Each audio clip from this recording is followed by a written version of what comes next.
I read women talking right about the time that the Me Too movement was starting to codify itself.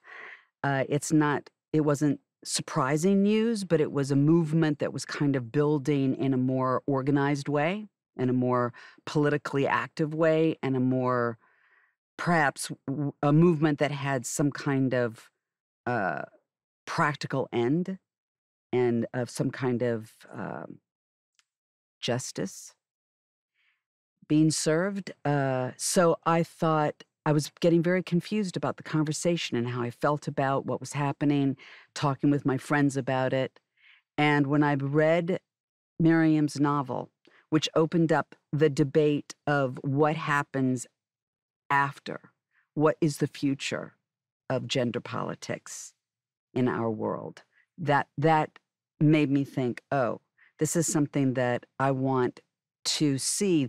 It's a nuanced and a humorous and a intellectual debate about the possibilities for the future and not just the chasm of doubt.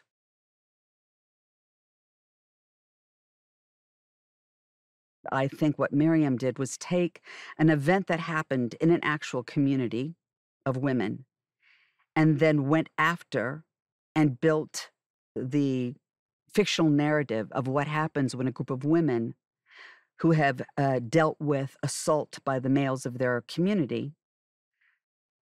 gather to vote on three possibilities: staying and forgiving the assault, staying and fighting the perpetrators, or leaving the community. And so basically the film is 24 hours in the life of these women and the debate that they have on those terms.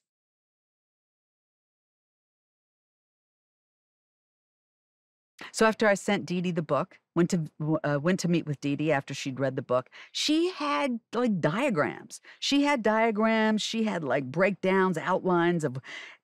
She was just like she was bursting with possibilities about how it could be adapted into a film, which is. She has a lot more experience than I do, but it was so exciting to just be with somebody who was so literally prepared for that meeting and really put me to shame.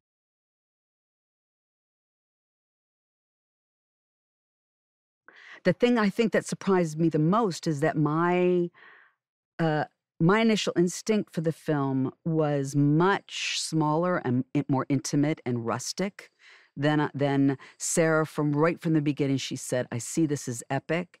It's time for women's stories to be epic. It's time for them to be shot gloriously, complicate in a complicated and a kind of filmic and cinematic with a great kind of grandeur, cinematic grandeur and beauty, which I think she and Luke really captured.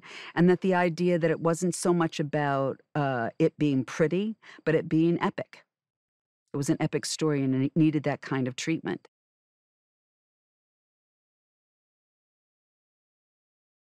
Peter Costco was one of the most enthusiastic members of the team, and I have to say, when they decided to pivot to a soundstage, the way that he constructed that hayloft, he didn't just construct it technically in a way that was going to make it easy to film in. He made it a place that held that debate in a way that was dynamic, because really it's a group of women and one man sitting in one room for hours. And then every now and then, leaving it for different locations. But it had to hold an audience's not only attention, but it had to give Sarah and Luke the advantage and the possibilities of a lot of different angles. So what he was able to accomplish in that hayloft, I think, was, an extraordinary feat.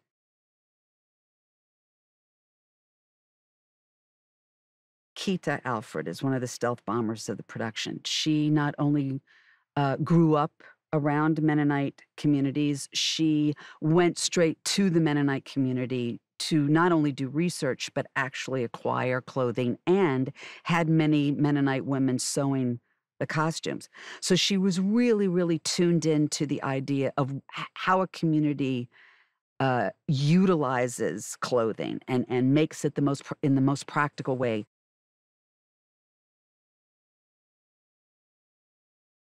It just kind of grew into a really organic process of finding people who responded to the script, responded to the book, responded to her vision of the film, and then stuck with it during the pandemic.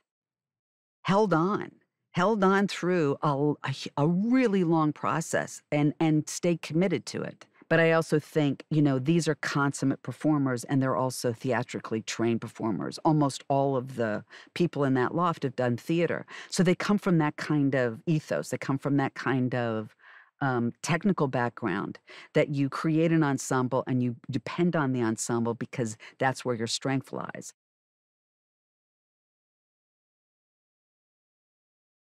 I found the film really moving, and but not in the way that a lot of people are gonna find it moving, because I obviously knew the story and I knew where it was going. It was more the understanding that we had accomplished what we set out to do, which was to tell a story that could be accessed by a lot of different people. And Dee Dee and I made it possible for Sarah to make the film that she had always envisioned. And that for me is a really good thing.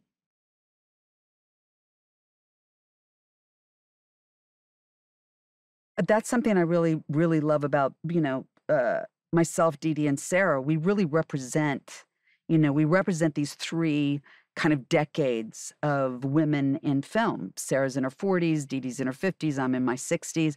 We're kind of the sweet pocket where things really started to change. And I've worked on, I don't know how many films I've done, 35, 40, and at least 15 of them have been female filmmakers.